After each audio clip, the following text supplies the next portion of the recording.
Ignite your best life. Yoga is the spark. Hello, my friends. Welcome back to the Yoga Hacks podcast. I hope you're having a beautiful yoga-filled day. This week's episode is really geared towards those of you who are considering pursuing yoga teacher training, either to deepen your practice or as a career. And what we're discussing is deep diving into Yoga Alliance and what 200-hour certification really means, because I think there is a lot of misinformation out there in terms of what Yoga Alliance actually is and what 200-hour certification really means. Adding on to the complexity is technology, right? Now all of a sudden there are so many more online teacher trainings, continuing education opportunities that you can do through distance learning or online study, which is fantastic because it means that people now have access to teachers and knowledge that perhaps is very specific or people they really want to study with that they could never do or access locally.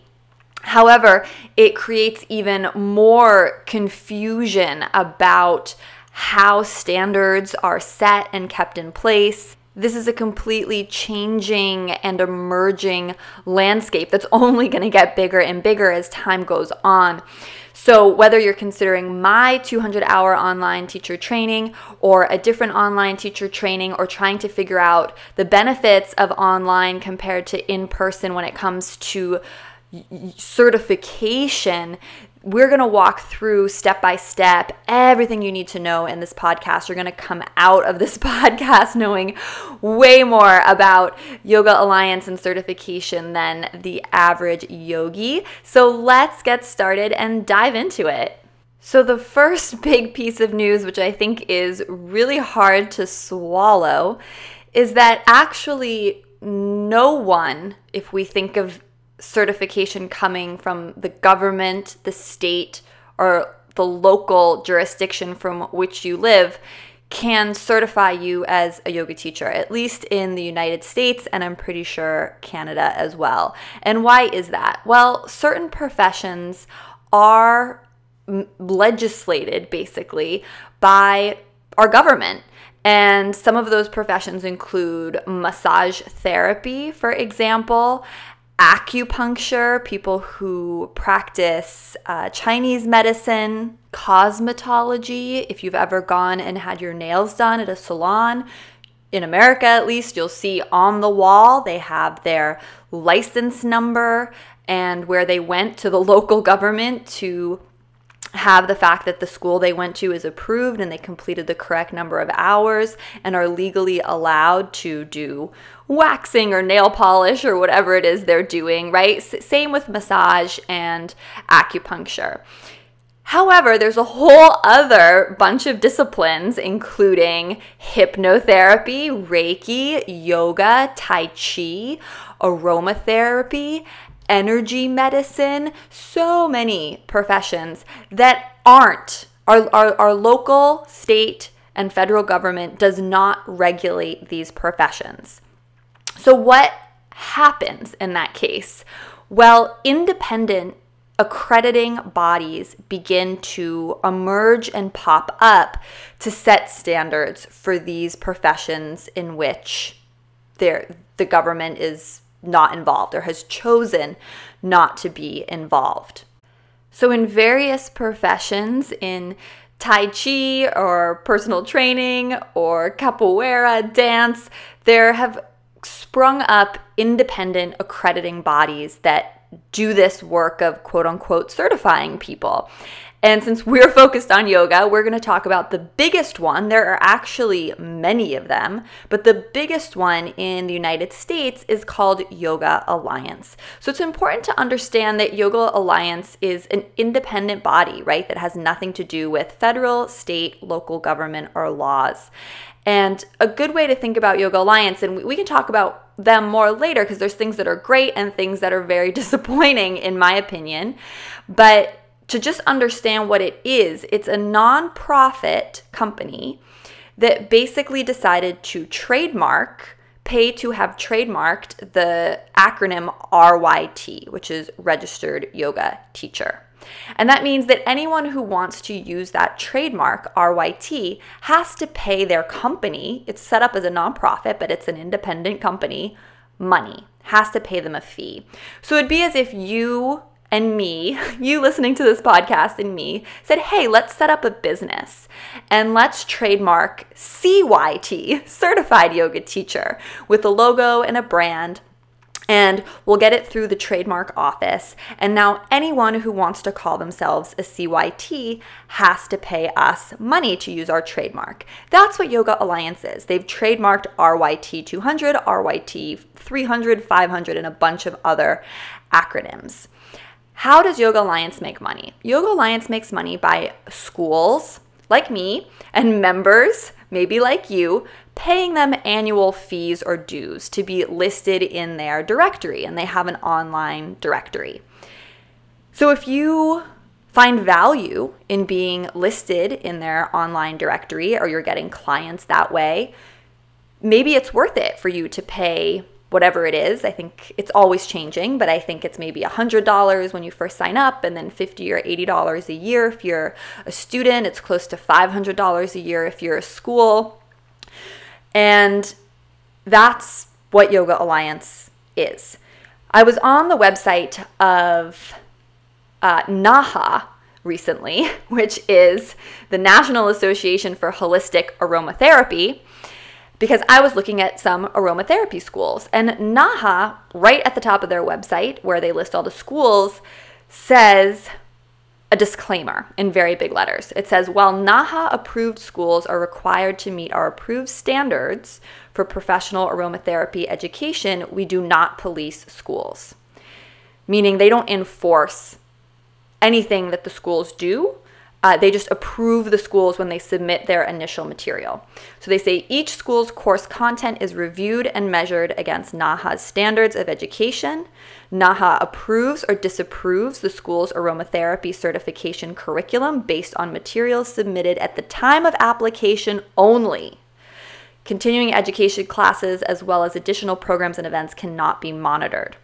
And I really appreciated this disclaimer, because basically what they're saying is, when people first sign up, they send us their syllabus, they send us what their plan is, and we approve or deny it. But after that point, we're not involved. We're not doing anything. We're not like following up with these schools, visiting them, checking them, making sure they stick to the syllabus that they actually created.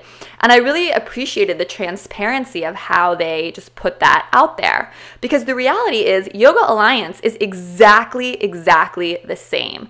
When you apply as a school, you send in a syllabus, which they approve or deny, and then you pay your yearly fee. And from that point forward, you are a Yoga Alliance approved school adhering to their code of ethics. And they have a whole list of things that you are supposed to teach, include, do, and not do, basically. But it's the honor system. They're not policing any school, because let's think about it. They make money when everyone just renews their school and renews their membership. So they want everyone to stay a member. And by the way, the schools as well as students are paying to use that acronym RYS, Registered Yoga School. Now, my understanding was that when yoga was brand new and Yoga Alliance first came on the scene, things were probably more manageable for them because there weren't so many schools and there weren't so many members. So I'm sure they were able to look into schools more, do a lot more than just have people submit a 2-page syllabus when getting their school approved. This was very shocking to me because when I was in the process of getting my school and curriculum approved, I thought they'd want to see my entire textbook that I wrote for my training. But they just want a 1-page syllabus that says you're going to teach a certain number of hours for a certain number of topics. And that's really it. So I'm sure at the beginning they were much more involved. However, and I don't think this is Yoga Alliance's fault by any means, but yoga blew up. And they now have over 84,000, if you look at their website, yoga teachers in schools. So how is anyone, I mean, even if they had a staff of thousands of people, how are they going to police and enforce the rules for 84,000 schools? It's just not possible. So what Yoga Alliance actually did several years ago, when you can read about this online, is that they switched to what's called social credentialing. What social credentialing means is that once a school is approved and pays its money, Yoga Alliance really doesn't have any involvement anymore with the school or policing the school. They just ask students to submit a survey after they take that teacher training course, letting Yoga Alliance know how did the school perform? Did they spend the right amount of hours on this and that? Did you have contact hours with your lead trainer? And that's about it. So really, you're paying and the schools are paying, but we're all sort of just policing one another, I guess is the best way to describe it. And what we're really paying for is permission to use that trademark, that RYT or that RYS. And I really want you to understand that, because if it's critical to you to have RYT after your name for whatever reason, then you definitely need to pay Yoga Alliance. And if you don't, you are at legal risk of being sued. And I've actually been in contact with Yoga Alliance because not me, but another teacher that was listed on my teacher training site, I assumed she was RYT and put that next to her name. And I got a very angry letter saying that she does not pay them and I am not allowed to display her name with RYT next to it. So ultimately, that's what you're paying for, and to be listed in their directory. Now let's talk about the industry. Unfortunately, the yoga industry, I think similar to maybe Tai Chi or hypnotherapy or Reiki or some of these other professions, people are really, really desperate for credibility, because the reality is there just isn't any, right? Like the government is not involved, not at the state, local, or federal level. So people are starving and hungry for anything that helps them seem legitimate.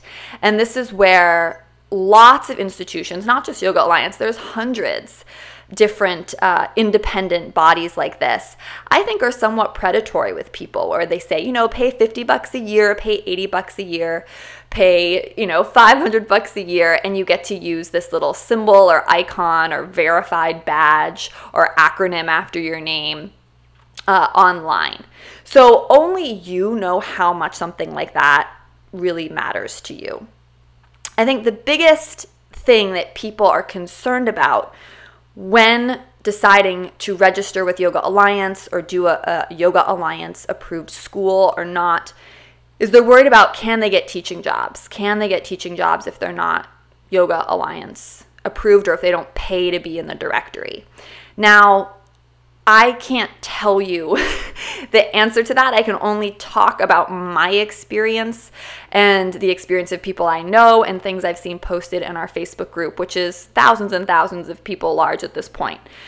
I never paid Yoga Alliance anything until I opened my own school, because I like to consider myself a savvy business owner. And why would I pay to be in this directory that does not help me, and I don't care about listing RYT after my name on my website? So there was never an incentive, never a reason for me to want to sign up and pay that fee. I'd rather use that money to pay for great yoga insurance and to further my education and my studies.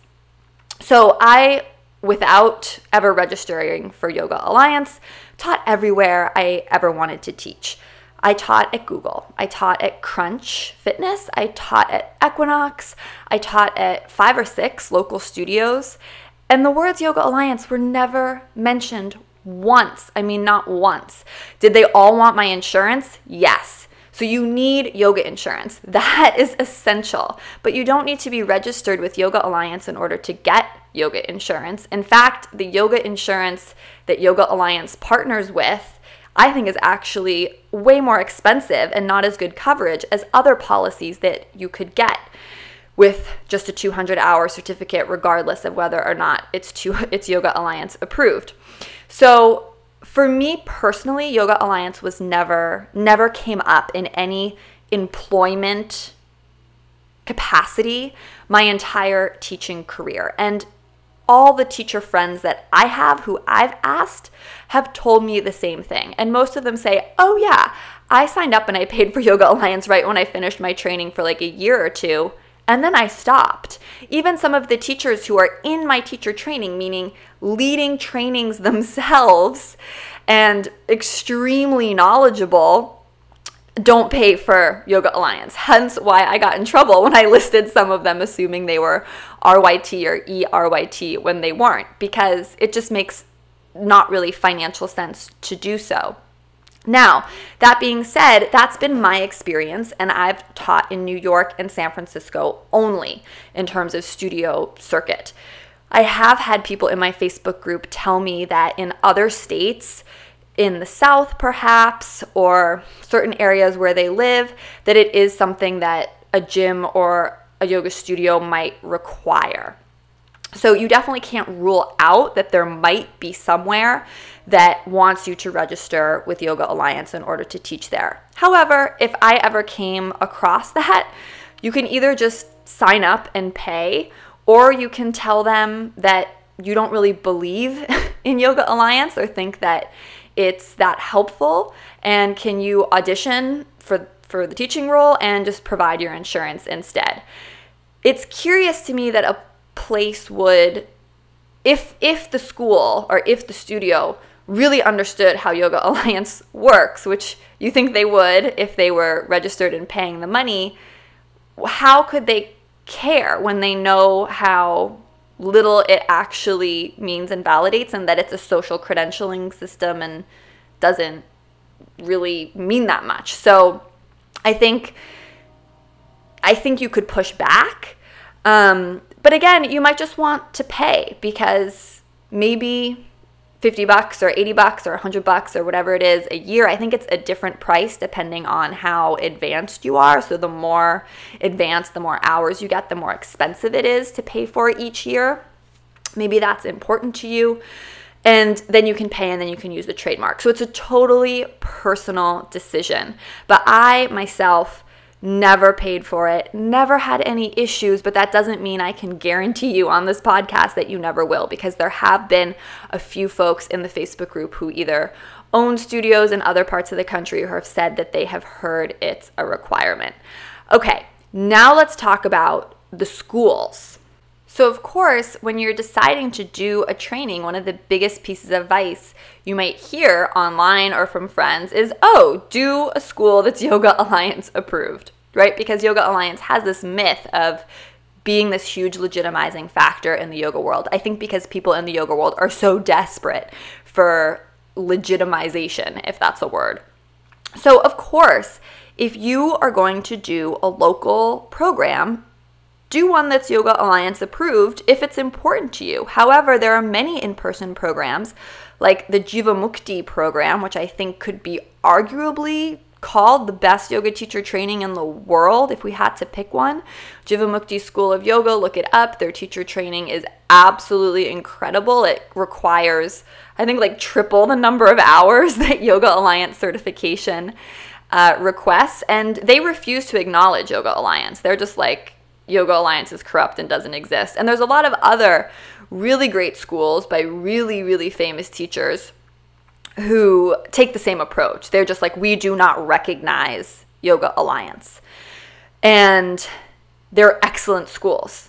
Jivamukti, there's an Ashtanga one, and then there's some very big teachers. I think Judith Hansen Lassiter and a few others who are very just like anti, like anyone who's trying to make money off legitimizing yoga in this manner.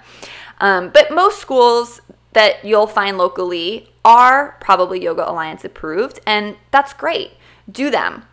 The issue comes when we start talking about new technology and virtual trainings, because one of the mandates for Yoga Alliance is that you need to have contact hours with your lead trainer and a large number of contact hours overall in the training. And they define these contact hours to be in person. So even if you are doing my training, which is insanely interactive, and we're talking through video chat multiple times a week as a group. We're uploading videos of our practice and analyzing each other's bodies. I mean, it could not be more interactive. It's a true studio experience online. Even though we clock in way over the required amount of contact hours, it doesn't count because we are not in the same room together. Because Yoga Alliance says that these contact hours must be in person. So this is why online yoga teacher trainings are not Yoga Alliance approved. It has nothing to do with the quality of the teacher. It has nothing to do with the quality of the content. It has nothing to do with really anything except the fact that according to the standards that Yoga Alliance puts out, and again, it's all honor system, that we're supposed to be in person, not virtual, for a large number of hours. And this is another point of confusion, I think, for a lot of students in a lot of schools. And I think even for Yoga Alliance themselves, because every time I call them, I'm told something slightly different. It's never exactly the same. It's always slightly different about the number of contact hours that are required with the lead trainer and the number of contact hours that are required just with other faculty or staff. Another huge misconception that a lot of yoga schools have is that they can get these contact hours by having students come to their studio class. So if it's a yoga studio, they spend maybe 65 hours in training with the lead trainers and, just the yoga teacher trainees together learning things. And then there's like another 70 hours where they're taking class at the studio, observing.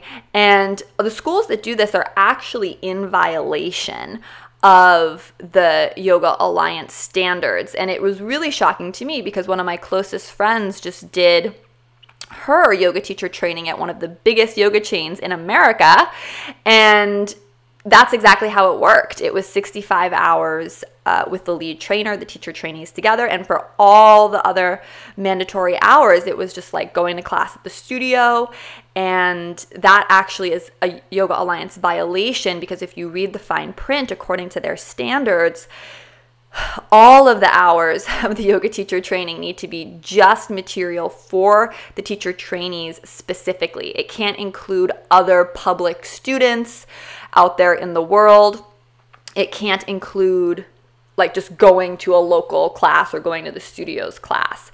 So I think even some of the biggest players in this industry aren't following the guidelines exactly correctly.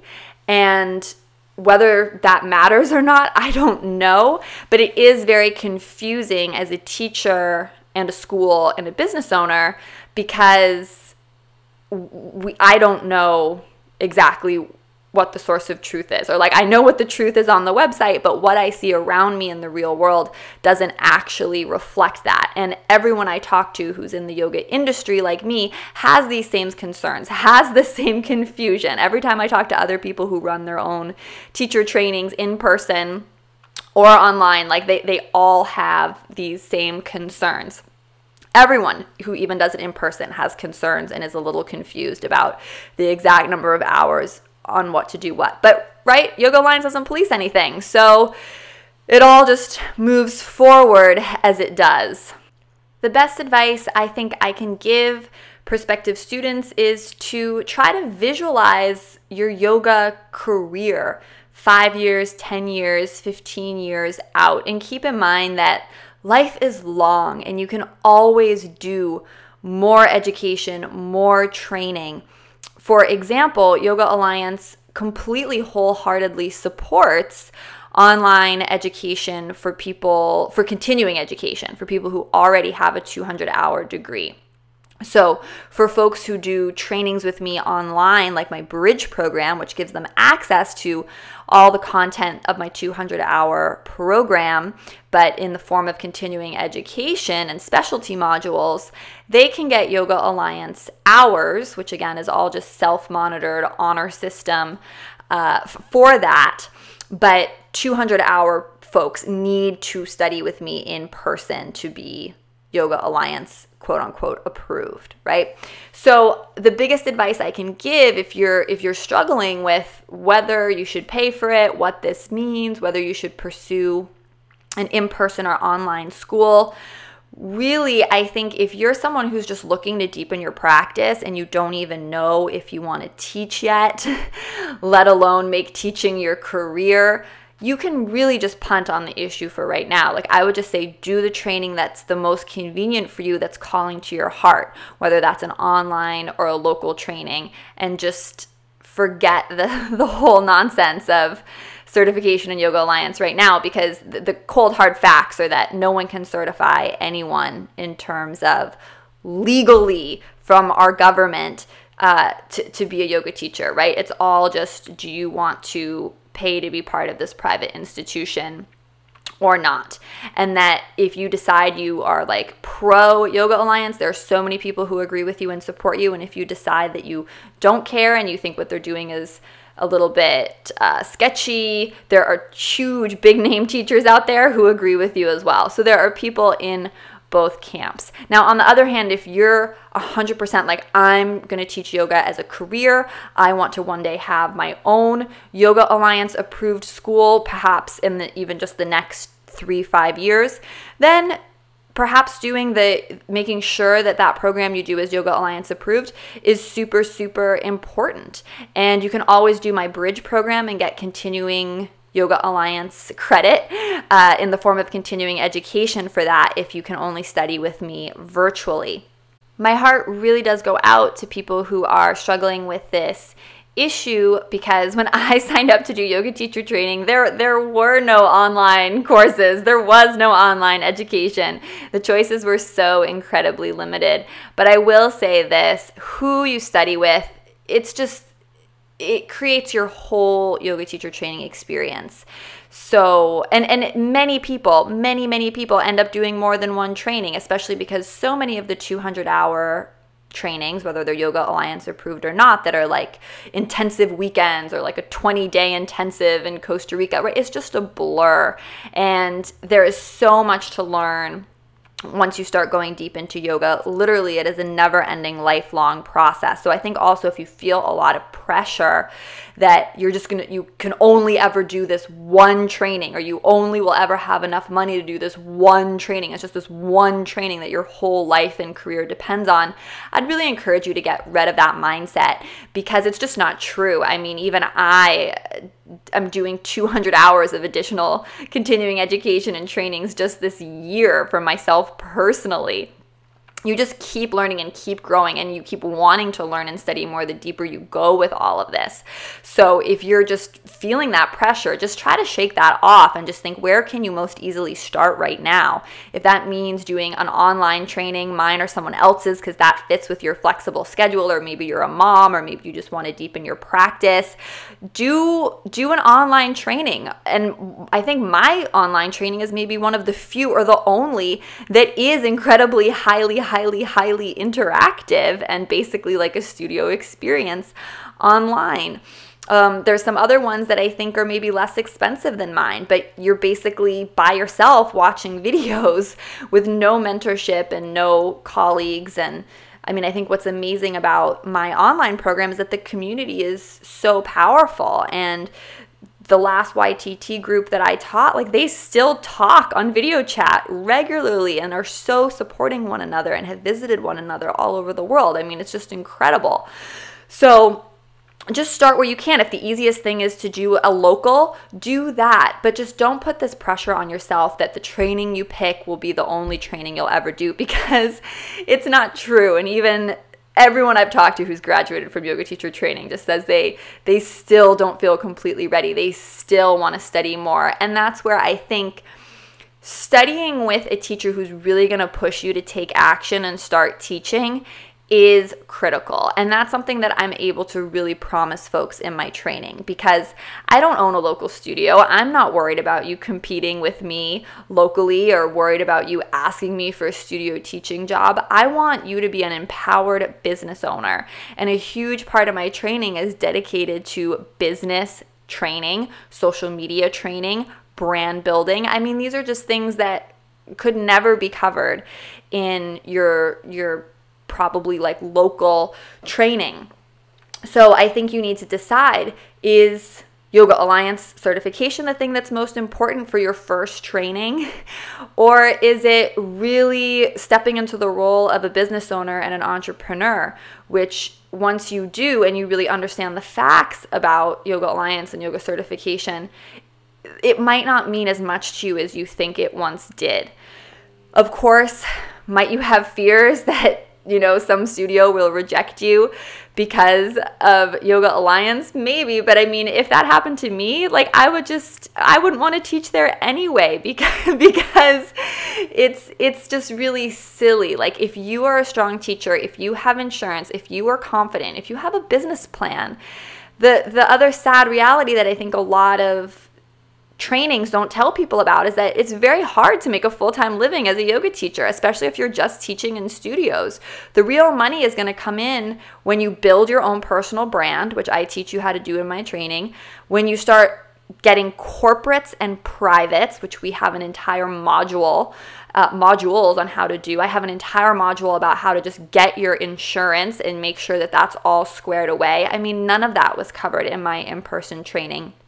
I think in some ways the in-person trainings are more catered to someone who's doing this casually, because they don't cover, and it's also not required, I don't think, for them to cover very much about business or the realities of actually making a living, a real living in this industry. So if that's a big dream of yours, take that into consideration, and I'd really encourage studying with me either for the 200-hour, or if you want to do a 200-hour locally first, then do my bridge program. And the other thing to know is that times are changing. Yoga Alliance sent a huge survey out to members just a couple months ago asking if they wanted less contact hours, meaning we're in the same room together.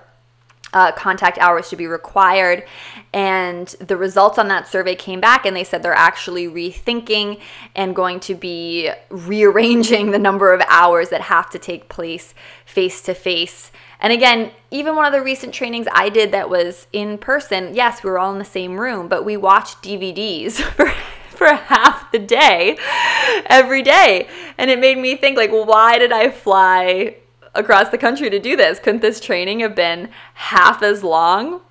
And we could have watched the DVD portions at home and then done the stuff we really need to do in person.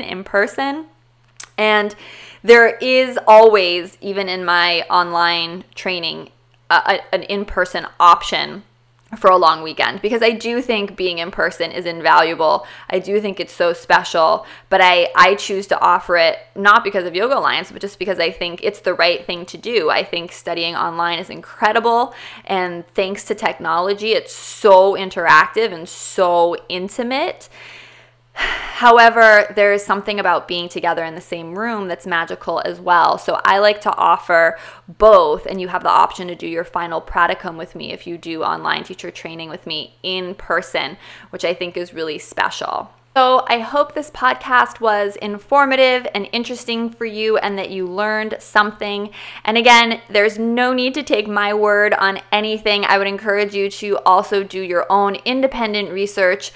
Type into Google Yoga Alliance worth it, like is it worth it, or Yoga Alliance, is it worth it? And check out some of the articles that come up, because a lot of the articles that come up have forums and comment sections, and that's really great because you get to see a bunch of different yogis, various perspectives on all these topics. So do your research, do the training that's really pulling your heart and that's with the teacher you really, really want to study with, whether that's me or someone else, and trust that everything is going to work out and that you're on a lifelong journey. And if you 100% need to do more training later, you'll make that happen. There's always more trainings you're going to want to do. It never ever ends, for myself included. I just love continuing to learn.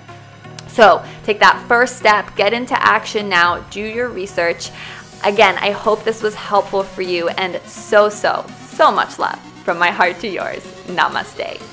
This episode was brought to you by Uplifted, Try Brett's membership community for people who want to enrich their life through yoga for free at brettlarkin.com/uplifted. Yoga obsessed? Join Brett for yoga teacher training at brettlarkin.com/train.